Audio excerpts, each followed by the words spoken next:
I am so excited to share my latest resource, downloadable print your own flashcard decks. These have been created following my many years working with children of all abilities in the clinical setting. And my themed flashcard decks work.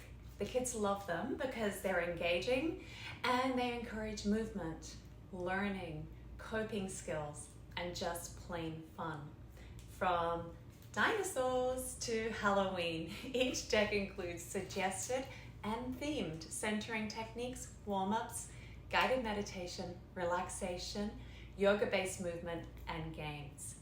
Each card in the deck includes multiple yoga-based practices to choose from, meaning you can enjoy a different experience each time you play, and there will always be something that's suitable and accessible for the child you are working with or the setting you are working in. These are highly adaptable tools, and they work in the classroom, hospital, office, or home setting. Download and print on card or paper stock of your choice and enjoy creative, adaptable, and accessible adventures for many years to come with children of all abilities and in all settings. I promise you will not regret adding a set of 2 of these to your resource collection. And keep checking in. I have created a lot of these decks over the many years I worked in the clinical setting with children of all abilities, and I'm slowly updating and releasing them to the public so that all children can benefit from these wonderful tools.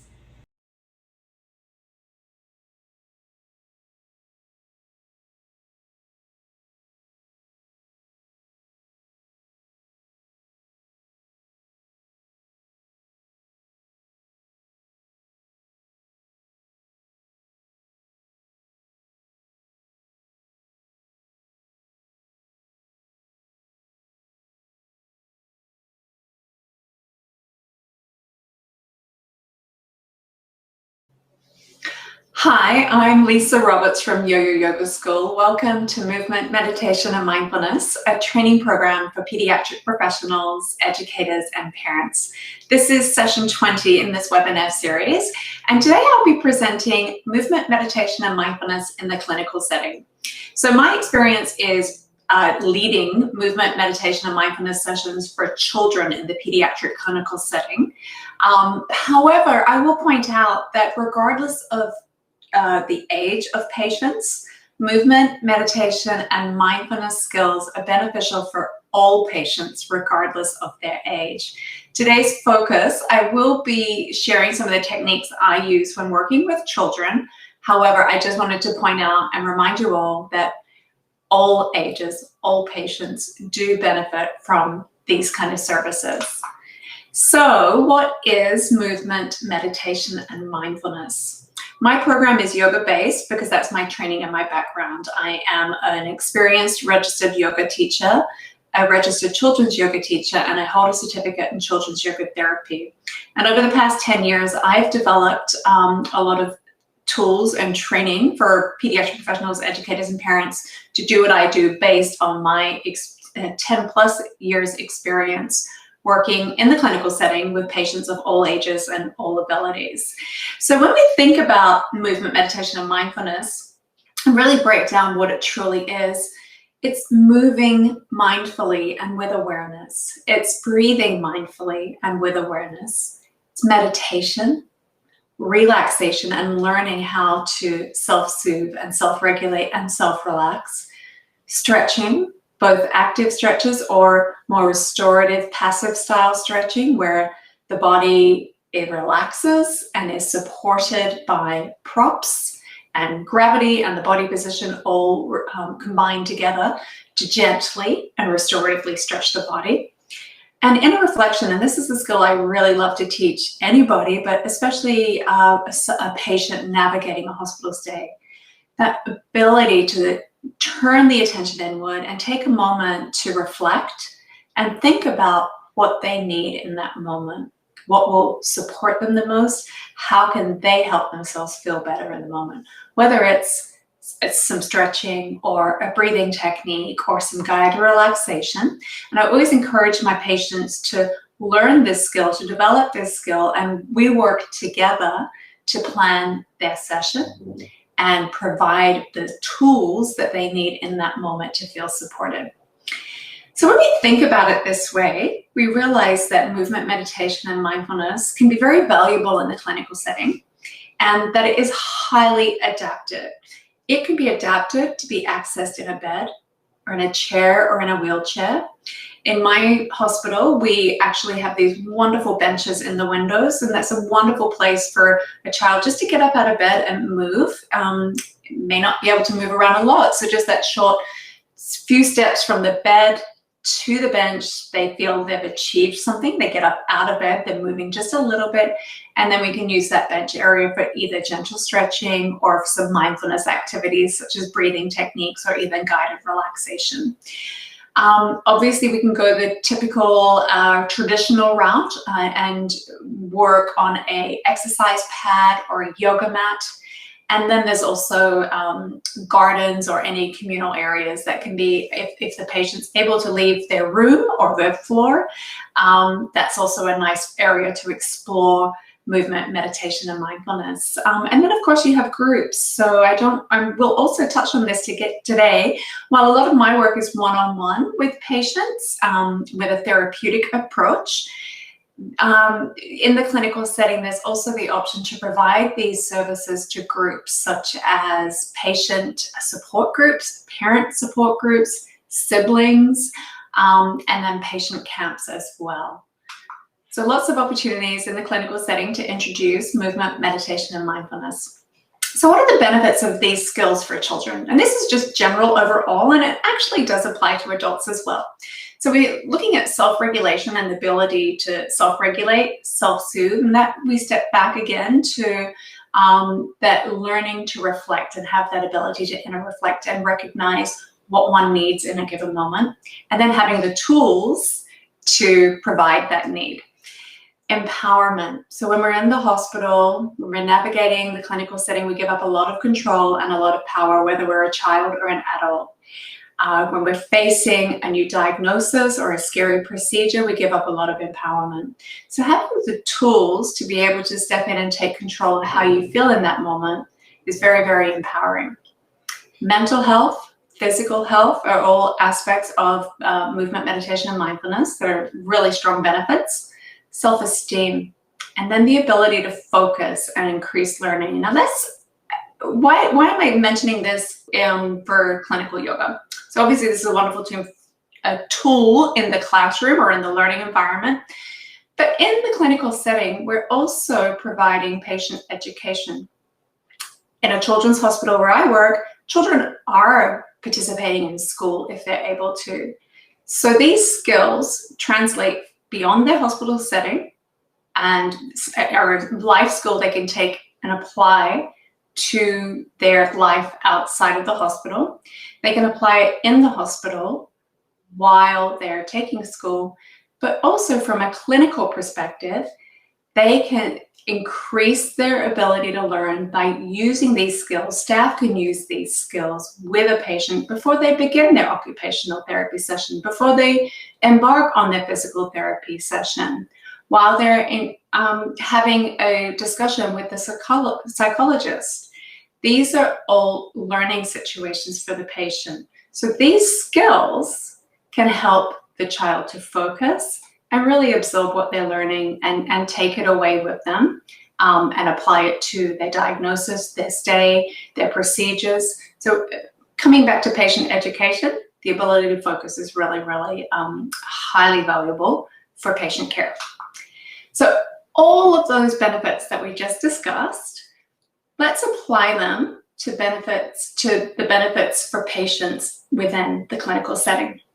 So movement, we're improving and maintaining flexibility, mobility, and muscle conditioning, reducing stress and anxiety, and providing the tools for children to continue working with so that they can manage any stress or anxiety related to their diagnosis or their hospital stay. Pain management, very, very important. A lot of the therapeutic applications I've developed through gentle stretching, restorative stretching, targeted relaxation techniques or targeted breathing techniques can be very supportive for side effects experienced by patients. So whether that beyond stress and anxiety is headache or nausea or tummy troubles or issues sleeping, I have developed targeted tools that support patients in those situations. Improve quality of rest and sleep. It's very hard to get a good night's sleep when you're in the hospital, regardless of what age you are. There's often a lot of activity, and again, this is another area where you do give up a lot of control. It can be a revolving door of people coming in and out of your room at times. So quality sleep, quality rest is really what can help the body to heal. So in some children that I've worked with have trouble sleeping in the hospital. It's in a strange environment. They're scared, they're anxious, they're don't have the skills to really let go of tension and relax or recognize where that tension is. So providing these skills and not only helping a child rest in the moment during the session, but to provide them with the skills and empower the patient to understand, hey, this is something I can do on my own. And not just the patients, the parents as well. In my situation, working in a children's hospital, these skills help the parent as much as they help the patient. So we're talking about coping skills for a whole range of different things, from side effects to sleep issues to stress and anxiety to just facing and navigating a medical journey and diagnosis and a hospital stay or a clinic visit for both the patient and the family. And most importantly, distraction. What I do, I make it fun, I make it engaging, and it's a healthy, happy, fun distraction from the typical therapies that are offered and from being in the clinical setting. And all of this is with oodles of benefits. So it's all kind of wrapped up in that bow of fun and engagement and distraction, but inside the package are oodles and oodles of benefits for the patient. So let's talk about teaching movement, meditation, and mindfulness skills to young children. So language is very important. And we're going to do a couple of exercises in just a moment, and you'll get the gist of what I mean. I prefer to demonstrate it and ramble on about it for a long time. But language is very important when working with children, and I'll show you why in just a moment. Fun, engaging, and playful. For the distraction, to help engage kids, it's got to be fun and engaging and playful. But also, I find that this will encourage children to practice beyond the session. If I introduce them to something that's fun and relates to something that they love, they're more likely to participate in the session. And then beyond the session, they're more likely to continue practicing this technique that can be very, very helpful for them in their given situation. Encouraging discussion at the end of practice. So, and again, once we do these techniques, I think you'll get more of a gist of what I mean by that. But that's again introducing that ability to self-reflect. So we'll do a playful breathing technique, or relaxation technique, or a stretching journey. And then I'll just ask, hey, how do you feel? And I encourage, that's where I'm starting to plant those seeds, to encourage the patient to start reflecting and maybe making the connection between the technique we just did to how they feel in that moment. Again, planting the seeds to encourage the patient to access this tool when they need it the most beyond our session. And not just during the hospital stay, but also outside of the hospital, applying it to their everyday life. So capturing imaginations is very, very important. Just because a child is facing a health challenge doesn't change the fact that they're still a child, and what you present to them needs to be age and developmentally appropriate. It needs to be fun and capture their imaginations. And then, as I mentioned earlier, they're more likely to want to participate, to enjoy participating, and it will encourage practice beyond the session. So let's try a couple of breathing techniques adapted for children. And we'll start with my friend, my lovely Disney princess. I'll bring it a little closer to the camera. This is Belle. And Belle has something in her hand. You see what that is? It's a beautiful rose, and it's a magic rose. So Let's rest the heels of our hands together. Now, sometimes we hook the thumbs and rest the fingertips, but younger children may not have the fine motor skills, and that can be frustrating. So just resting the palms together is perfectly fine. Fingertips rest against each other, and look, Belle, we've got our beautiful magic rose. Now let's smell our rose, and let's share the magic with everyone. Let's do it again. Smell the rose, and share your magic with everyone. One more time, smell the rose and share the magic with everyone. So I want you to take a moment and just reflect on what you just did with me. And think about how you feel. And I'm going to go back to what I mentioned earlier about language, especially for young children. Young children developmentally cannot make or will struggle to make that mind-body connection with the breath. If you ask a child, a young child especially, take a big breath in, is typically what they'll do, and then they'll hold the breath. And that just creates stress and tension. If you think back to Belle, we smelled our flower and we shared the magic. You probably took a big breath in, yet I didn't even mention the breath. I didn't say take a big breath in. I just said smell your flower. I didn't say hold the breath, don't hold, oh sorry, excuse me, don't hold your breath, breathe, relax. Yet, just sharing your magic, you would have let all of the breath out and relaxed with that exhale.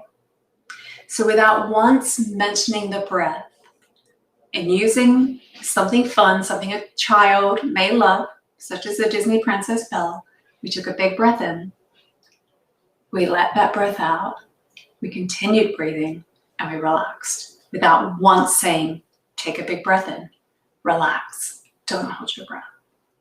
So you can see how A, that's a wonderful distraction. B, it's very helpful for a child who may not have that mind-body ability to make that mind-body connection and actually control their breath with instructions to breathe. But if you make it imaginative, capture the imagination, make it fun, you're achieving all of those things without once mentioning the breath. So this is what I do. I drizzle chocolate sauce on broccoli, and I make breathing techniques, stretching journeys, therapeutic movement, meditation, and mindfulness skills and targeted practices accessible and engaging and beneficial for children of all ages. So let's do another one. Donatello. He is a Teenage Mutant Ninja Turtle, and he is the brains of the operation. Donatello is responsible for making all of the weapons for the turtles. So, and this is when I'm going to show you how I can start introducing awareness of the breath and connecting the mind and body by moving with the breath. This is when we start planting those seeds and when it's developmentally appropriate, and encouraging children to start be aware of the breath and that they are using their breath and that they can control it and be the boss of their breath. So this one, Donatello, today we're going to make some smoke bombs. So let's take an easy breath in and reach up and get everything we need to make smoke bombs. Breathe out and bring all of that stuff down onto our workbench. Now we're going to breathe in and set up our smoke bomb, and then we're going to set it off. Are you ready? So you see, that's a different style breathing technique too. This one I'm targeting getting any anxiety or pent-up energy out. And again, back to language, same technique, just presented in a very different way, you can garner different results. So that, as we just did, we'll do it again. Easy breath in, let's reach up, get everything we need to make our smoke bombs, Donatello. Breathe out, bring it down to the workbench. Take a breath in, we're set up now, and let's set it off. So that may increase arousal levels, increase energy levels when it's needed. But what if the kid's already aroused, the kid's already a little bit excitable, and we want to try and help the child calm down for a procedure, for a port access or something where the child needs to be calm and still, and he's ricocheting off the walls because he's got tons of energy. So we reverse it. So Donatello, we're making smoke bombs, but the enemy's over there, and we're going into stealth mode. We're going to be super sneaky, super quiet. Are you ready? So let's reach up, take an easy breath in. We're going to get everything we need to make our smoke bomb, bring it down to the bench as you breathe out. Take an easy breath in, and remember we're in stealth mode. So we're going to silently set it off. So you see, just by changing my presentation, changing my tone, and changing the story, same character, same tool that he's making, or a story, but just told in a very different way, it can garner different results. So that's the magic of teaching children movement, meditation, and mindfulness skills. So what about older children, tweens, and young adults? I like to discuss what we're doing, talk about what movement, meditation, and mindfulness is and how it can help them. I don't necessarily relate the techniques and the skills or just movement, meditation, and mindfulness in general to the child's diagnosis or hospitalization. And here's why. I'll relate it to their everyday life, and then I allow the child to make that connection that, oh, I could also use this when I'm having this procedure, or when I'm a little anxious laying in the MRI machine, or when my port needs to be accessed. And that gives the child empowerment, a sense of empowerment over something that they potentially feared prior to our session or have some anxiety over. I work a lot with patients with sickle cell disease, and they were actually the first population of patient I started working with when I introduced this program at the children's hospital I work at over 10 years ago. And the whole idea behind our sessions was to provide these children with coping skills and pain management skills for when they experience a pain crisis due to their sickle cell disease. So I never related it to that, and it gave these kids such a sense of empowerment when they made that connection themselves. Hey, I can use this when I'm experiencing pain. And that's just such a valuable tool for these children to have, especially ones who are living with a lifelong diagnosis of this is something I can do to manage this. This is something I can do on my own. And for them to make that realization on their own, I think it's just much more powerful. So that's why I never lead with that. I try to allow by giving some examples of everyday life applications, which are very true and very applicable. But I really want to encourage the patient to find where the tool can help them in terms of their diagnosis and their hospitalization. So a lot of my teens and tweens will tend to be late sleepers, and you're a little bit like, oh, I don't feel like moving today. And sometimes I may have notes saying needs to get up and move. And that's very typical of this age because of the massive growth changes that teens and tweens are experiencing. So I'll simply explain to them, hey, let's do a little gentle stretch or a little gentle movement, or at least get up out of bed and walk to the bench, and we'll practice over here. So at least I've satisfied my notes from the other people, the team in the care team for the child. And we've done a little bit of movement, but then I'll also honor what the child is asking for. Hey, I just want to relax today, and we'll do some relaxation. Typically how I sell this to them, and it's very true, is to take a gentle stretch, to really move the body. You iron all the kinks out, and it prepares the body for deeper relaxation. So the stretching component is actually very valuable. Even for my kids who just want to focus on relaxation or meditation, I do strongly encourage, hey, let's move your body a little and get the kinks out. Find where you have habits where you carry tension in the shoulders or in the jaw or in your hands. And then again, that's another sense of empowerment. That's another tool for that child to carry with them, not only through their stay, but in life in general. Like, oh, I tend to carry tension in my shoulders, and I'm going to be aware of that now. And then finally, my iPad analogy, and this is my favorite for my teens and tweens and young adults, and even some of my younger kids now. They seem to be getting these, having access to this technology much, much younger than they were initially.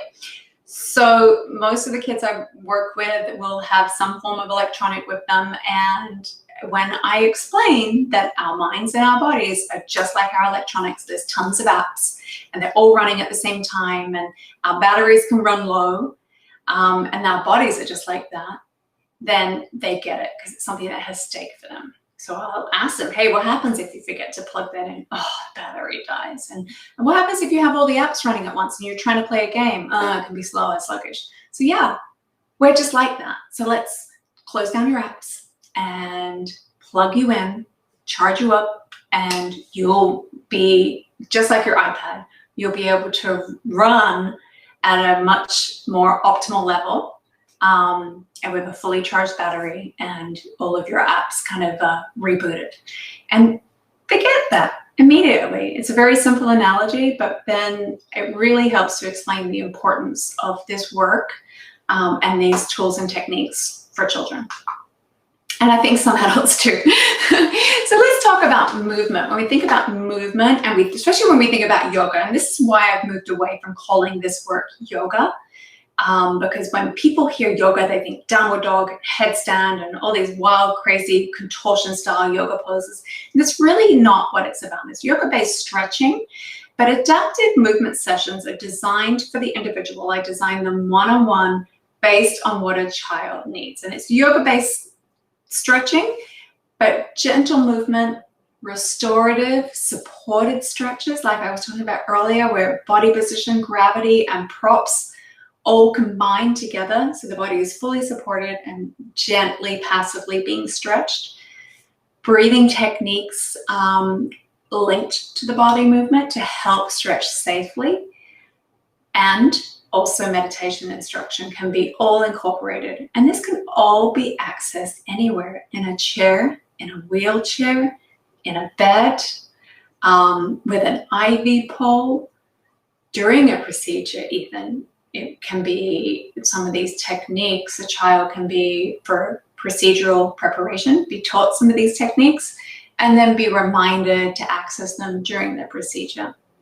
So highly adaptable and highly beneficial in the clinical setting.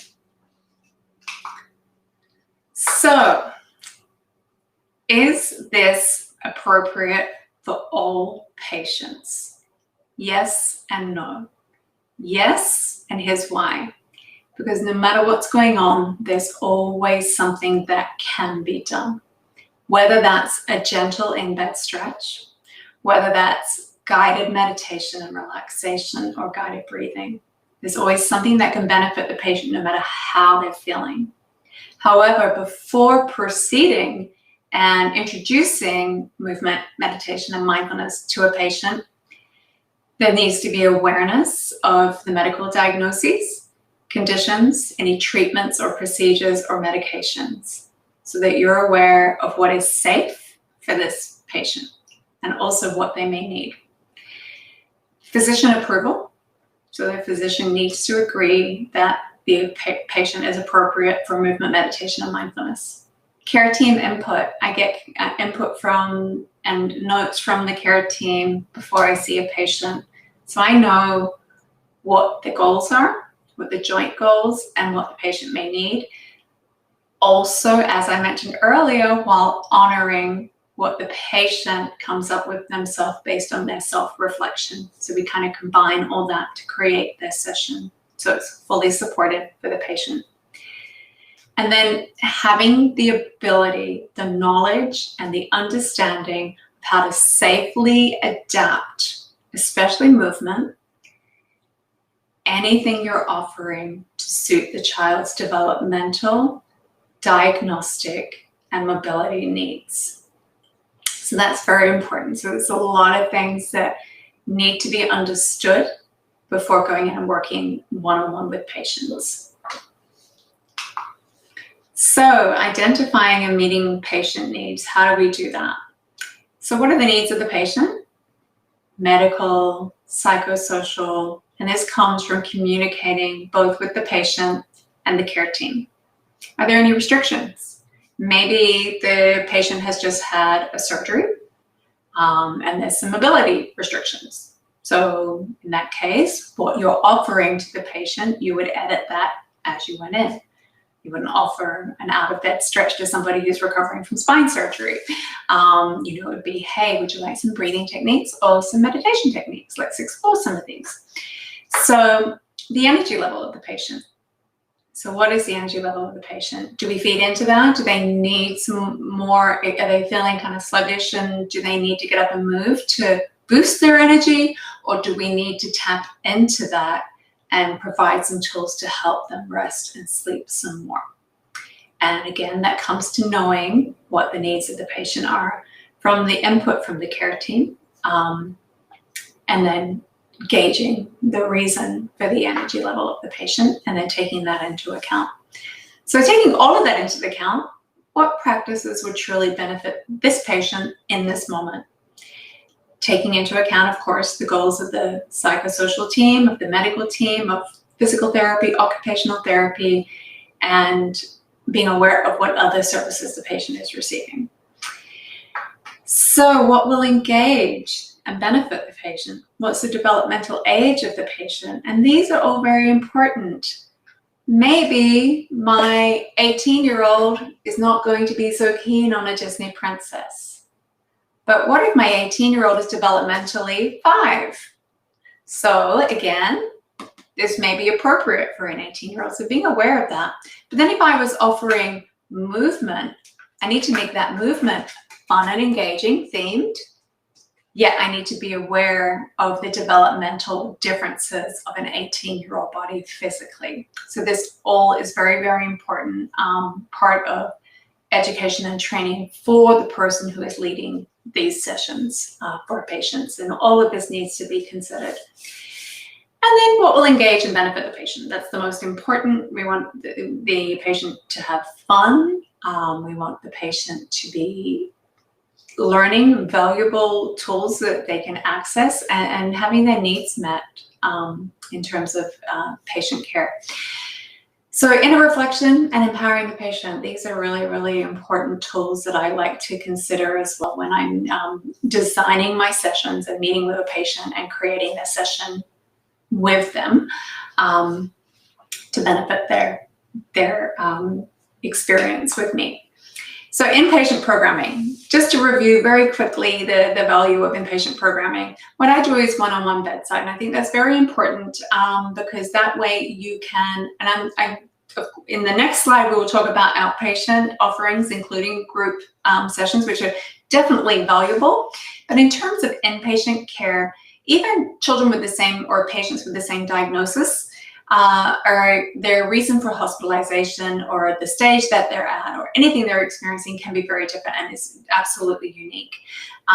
The developmental age may be different. So to truly benefit the patient, one-on-one sessions are highly recommended. And then, so what are the value of these one-on-one sessions? Maintaining strength, flexibility, and conditioning, providing coping skills and pain management, symptom and side effect relief, procedure preparedness, procedural support. So that's all of the value we can find for patients from movement, meditation, and mindfulness programming. So outpatient programming, if we think about it, we can apply a lot of these techniques and tools and offerings to clinic visits, to support groups for patients and family members as well, patient camps. And then also the value of outpatient programming is continuity of care. So to be able to, something that a child has enjoyed and responded to for pain management or managing, any of the side effects they may experience on a regular basis, or just something that they've really enjoyed for their body and for movement or anything such as these, to be able to circle back and continue this when they are outpatient as well is also very, very valuable. So a few success stories I wanted to share from my experience teaching movement meditation and mindfulness in a pediatric inpatient facility. So here's a couple of success stories from staff, and one is a patient who had a PICC line placement with no sedation, and I got feedback from the child life specialist that this child rocked it using the breathing techniques that he had learned in our session earlier that day. Another was an email I received from pain management, and they were stating that a dad called me a magic pill because I made his son feel better. And I wish I was a magic pill. I would bottle myself and market myself all over the world, but I'm not. And this is one where I feel I missed the mark, because it's really important that patients, when they work with me, part of that, coming back to the buzzword I use all the time, empowerment, is I really want children and patients to understand that, hey, you did this yourself. I helped you find this, but this is in you. You can access this anytime you need it.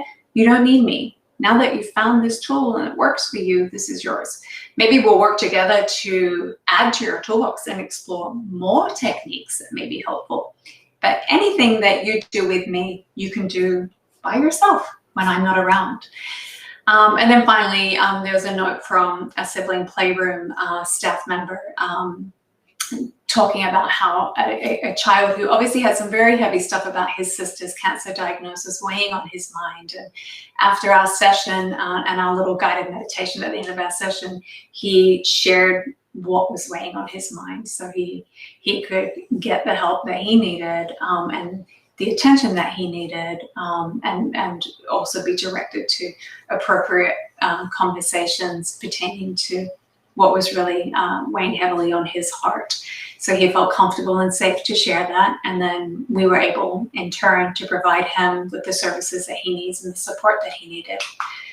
And then I just have a couple from patients. And one is, the upper one is a 16-year-old oncology patient who had a terrible fear. And he even says in this note, I used to freak out when I was getting blood draws and port access. And through the breathing techniques and working with me, he developed the skills to master these and really, I won't say enjoy. Nobody enjoys blood draws or port access, but he managed to overcome his fears and be very, very calm, and to go ahead on his journey and tolerate these procedures in a much more manageable way. And then finally, I have a little note from a parent, because again, this is so helpful for patients, but it's also helpful for carers. It's very stressful being a carer. And this mom noted that, hey, it's really not easy to learn how to breathe, and this not only helped my daughter, but it helped me too. So clinical, in the clinical setting, movement, meditation, and mindfulness is very, very valuable. So here are some additional training and resources. This webinar series, this is number 20. I've recorded 19 others. And they're available on demand at www.yoyoyogaschool.com. So the ones I recommend are breathing for kids, targeted breathing techniques for children, active meditation for children, passive meditation for children, essential elements warming up. I go through small body movements and individual body part warm-ups, as well as full body warm-ups, and including ones on a mat or an exercise pad, to full body warm-ups accessed in a chair or even in a bed. So I highly recommend viewing those. Fundamentals of Yoga-Based Stretching is a 3-part series that I recommend just to get the basics, the foundations of yoga-based stretching and movement. And then Developmentally Appropriate Movement, Meditation, and Mindfulness is a 6-part series that breaks down how to present and what the developmental differences are for each stage and how it applies to movement, meditation, and mindfulness. So I highly recommend those. I also recommend future webinars that I have coming up that will apply to supporting someone wanting to learn how to introduce movement, meditation, and mindfulness in the clinical setting. So adaptive movement for kids, kid-approved chair movement, and kid-approved bed movement will all be coming up in November. And then later in the year, a 3-part series, restorative movement. So really learning how to adapt and apply restorative passive style stretching. And then wellness. So these are the targeted techniques I was talking about, the therapeutic approach just to target certain wellness support.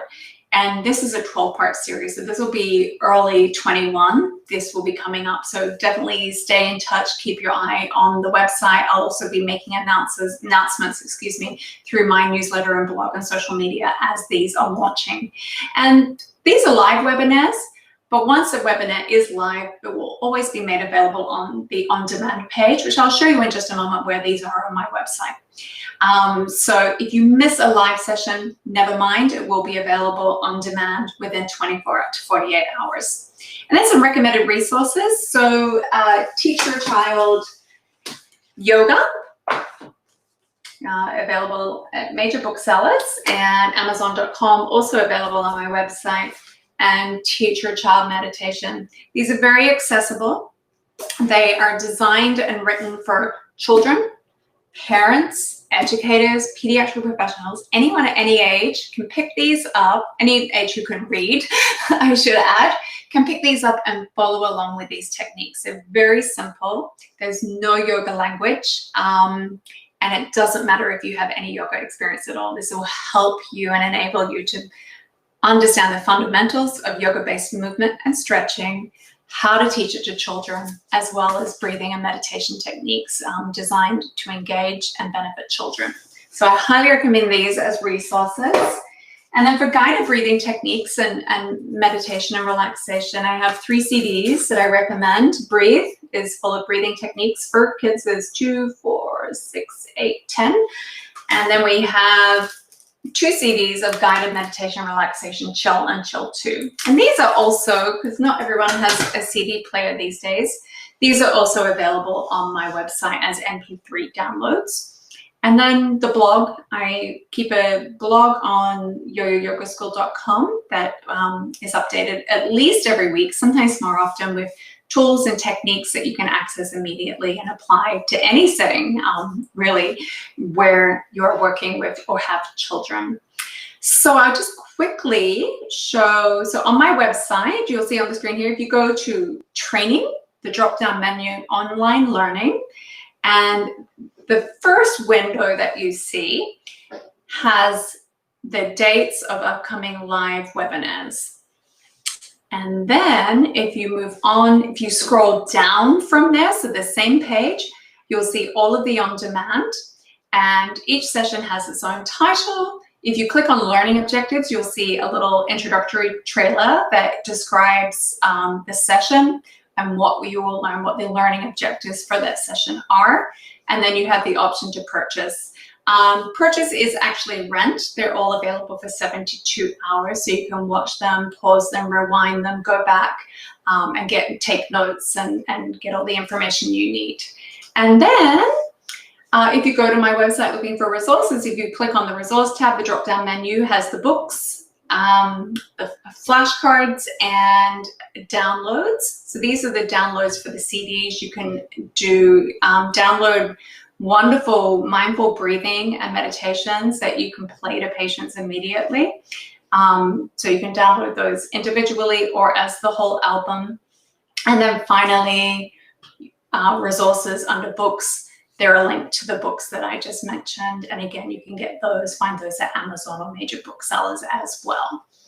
So it's a lot of information, and please do feel free to contact me if you have any questions or would like more information on the webinar series or how to develop a movement meditation and mindfulness in your own facility. I offer professional development training, virtual and in person. These are tailored to the needs of your organization and your staff and what their role is working with children. So they're always tailored to meet your needs. Consulting services are also another service that I offer to help those navigating this new world of introducing a program or building a program at their organization or facility. So that's another service that I'm very happy to offer. And then finally, Family First is newish, and this is corporate wellness. But when we think about the hospital and we're thinking about the patients and the families, we also have staff. And when we work with kids, no matter or any role that we work in, and supporting people in the day. We still have to go home, and we have families, and we have children, and they have needs.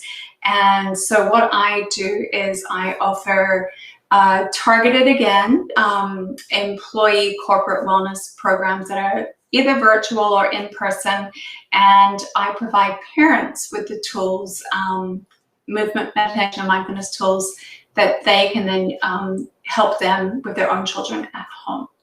So again, my name is Lisa Roberts, Yo-Yo Yoga School. I thank you